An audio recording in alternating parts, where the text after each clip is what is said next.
Should you sell your Philadelphia suburbs home in 2026 or should you wait? If you own a home in the Philadelphia suburbs right now, there's a good chance you've asked yourself this question recently. Should I sell my home in 2026 or should I wait? Because the market feels a little bit confusing. Mortgage rates are still much higher than they were a few years ago. Buyers are more careful. Some homes are selling quickly while others sit. And a lot of homeowners are wondering whether holding off another year or two could lead to better results. But here's what's important. The Philadelphia suburbs are not moving in one universal direction. Recent county level housing data shows that conditions vary significantly across the region. As of February 2026, home prices have cooled slightly and are sitting about 5% lower of their recent highs after several years of steady growth. But with the spring market approaching and inventory still remaining the biggest issue in housing, prices could easily surge back to new highs just as they have in the past few years. The reason is simple. There are still too many buyers competing for too few houses,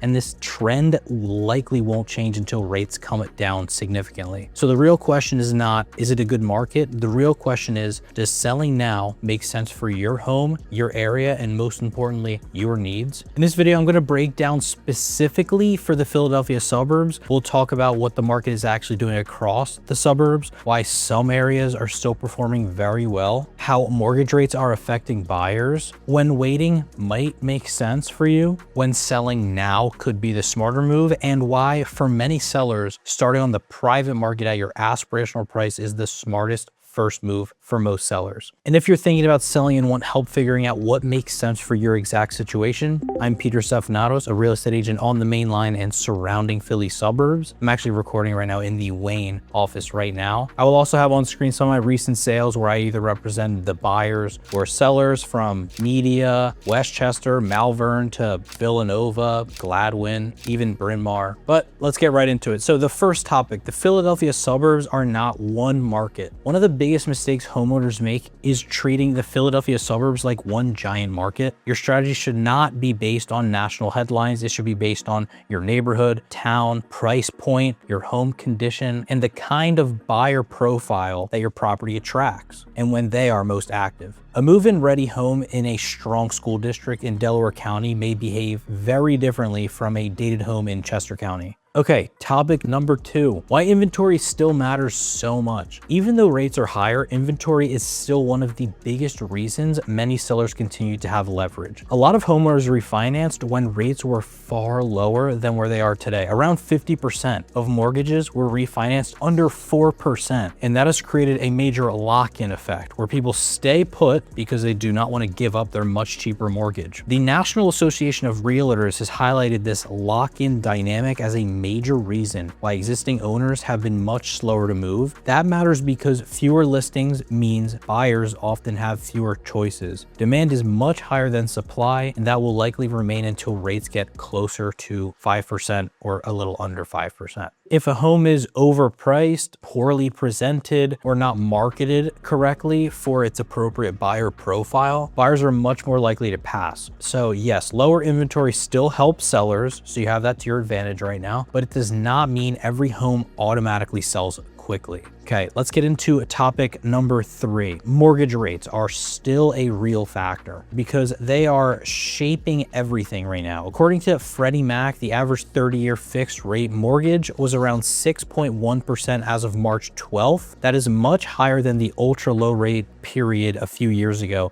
even though it is a bit lower than the same time last year when it averaged 6.6%. That affects buyers in a huge way. For example, someone making $200,000 per year earns around $16,600 per month before taxes. Under normal lending standards, they may be approved for a mortgage payment of around $4,500 per month maximum. Back in 2021, when rates were 3%, that buyer could afford a $1.3 million home. Today, with rates closer to 6.5%, that same person can only afford around $900,000 worth of a home. That is a loss of roughly $400,000 in buyer purchasing power, all because mortgage rates doubled. This was all in a 1-year span. Higher rates mean higher monthly payments, lower affordability, and more pressure on buyers to be selective in an already tough economic environment. So compared with the frenzy years, buyers today are more careful, but they have not disappeared. In fact, national existing home sales rose 1.7% in February of 2026, helped by easing rates earlier in the spring season. Even while supply remained below pre-pandemic norms,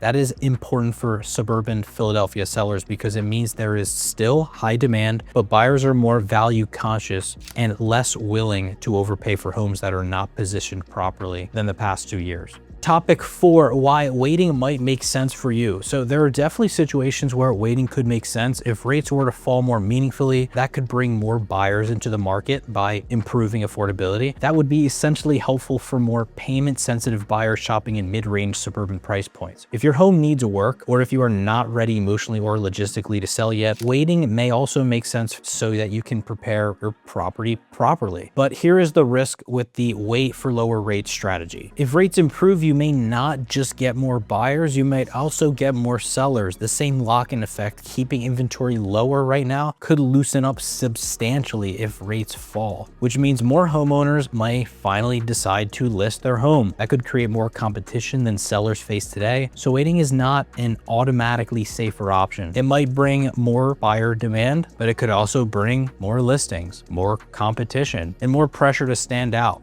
Topic 5, why selling now can still be pretty smart. So for many suburban Philadelphia homeowners, selling now can absolutely be a smart move. And so a lot of homeowners are still staying on the sidelines, as we've talked about, which means there are fewer comparable homes competing with yours right now. And if your plan is to downsize without taking on another mortgage, this market may work especially well in your favor. You could potentially sell your current home at near all-time high pricing and then step into your next property as a strong cash buyer, giving you a major advantage in today's rate environment. Buyers are still active. Even with rates above 6%, the market still has active buyers, especially in desirable school districts that are move-in ready, commuter-friendly towns and areas with strong lifestyle appeal. Recent county data still shows hundreds of homes selling monthly across Chester, Delaware, and Montgomery counties. Many owners have built strong equity positions in their property. If you bought several years ago, there's a good chance you are sitting on substantial equity, especially if your home is part of the suburbs that has held value well or appreciated significantly. Mostly the main line, even parts of Media near the Springton Reservoir, etc. Also, again, just reach out to us and we can let you know where your home actually stands in the market. Yeah, the Redfin and Zillow estimates are not very accurate. Funny story, actually, I live in Villanova, and one of my neighbors, the Zillow estimate was $800,000. They fixed it up a little bit and they ended up selling their home for over $1.6 million. So the Zillow estimate can be way off. If you want to know how much your home is actually worth, I would click the link down below or reach out.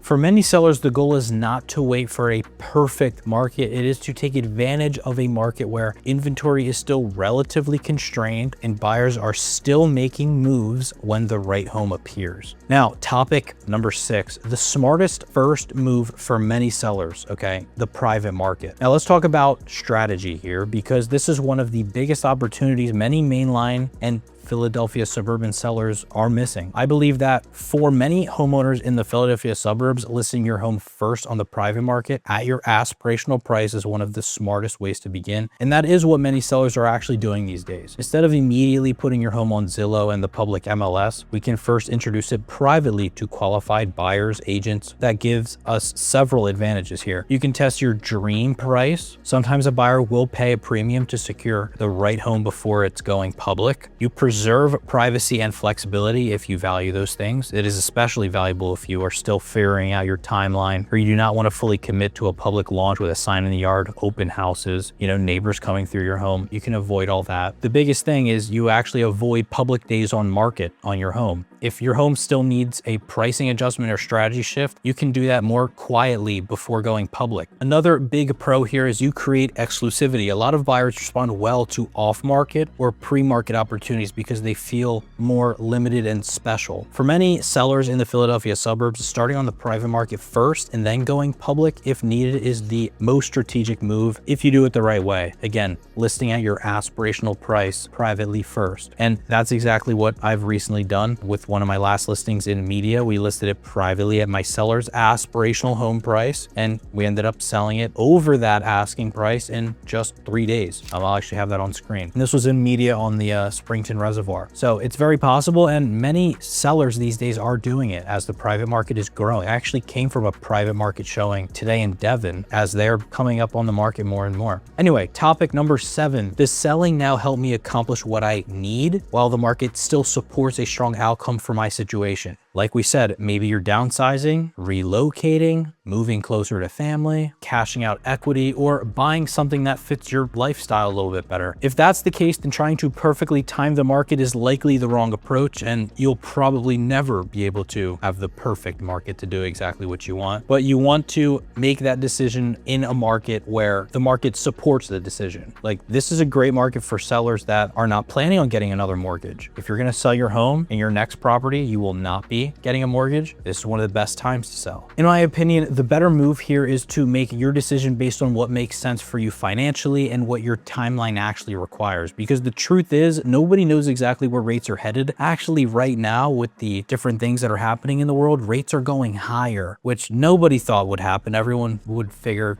rates are going to be coming down and down. Nope, they're going back up right now. Right now, it's late March. Pretty surprising. So you never know. A lot of people believed rates would be under 5% by 2025, and now it's 2026 and they're still over 6%. They could fall, stay high, or even rise from here. And remember, when rates were sitting around 3%, almost no one believed that they would jump to 6.5% so quickly. These things, you never know what's going to happen. So should you sell your Philadelphia suburbs home in 2026, or should you wait? Here is the honest answer. There's no one size fits all answer, but right now the suburbs around Philadelphia still offer a lot of opportunity for the right seller and your situation. If your home is in a desirable area, priced correctly, and marketed the right way, 2026 can absolutely be a very strong time to sell. Some properties are still attracting aggressive bidding wars. I'm seeing that myself, and achieving record level pricing. And if rates begin to fall, more inventory will likely come to market, which could create more competition for sellers and reduce how many buyers are willing to overpay. And if you are thinking about making a move, one of the smartest first steps is to explore whether your home should be introduced on the private market first at your aspirational price before deciding whether or not to go public. We also work with sellers who are not necessarily planning to sell, but would consider it if the right offer came along. In those cases, listing privately can be a great way to test the market without fully committing to a public launch. Some sellers might not want to sell for the next 3 years, but they list privately now because if they got that price, they'd be out of there. Their words. So if you want help figuring out what makes the most sense for your situation, click the link below or reach out. I'll have my information on the screen. Let us know your situation. And if you found this video helpful at all, be sure to like it and subscribe, and I will see you in the next one. Thank you. It's been Peter Stefanatos with Compass Real Estate. Take it easy, everybody. Peace.